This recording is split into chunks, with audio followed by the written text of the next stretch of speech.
গরিব যেন কিয়ামতের দিন আঙ্গুল না উঠাইতে পারে ধনীর উপরে,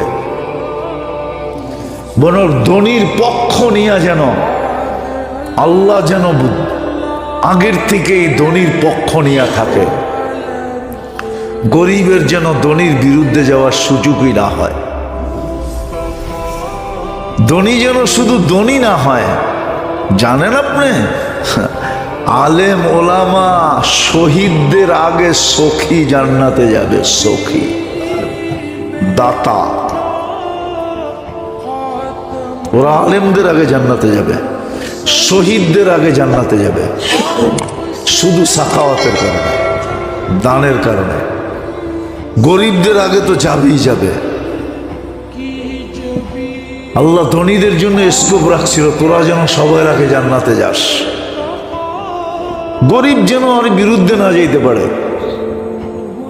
আল্লাহ যেন আগের থেকেই ধনীদের পক্ষে থাকে। এই সুযোগ ছিল রমজান। সমস্ত আখেরাতের সমস্যার সমাধান ছিল এই রমজানে। সর্বশেষ শেষ 10 দিনে ছিল। 20 দিন যেইভাবে কাটছে কাটুক, কোনো আলোচনার বিষয় ছিল না যদি শেষ 10 দিন ঠিক কাটতো। শেষ 10 দিন তো হয় না, খুব কমই হয়, 9 দিন। এটা 10 দিন খুব কমই, বেশিরভাগই কয়দিন হয়? 9 দিন হয়। এটা যেন ঠিক কাটে।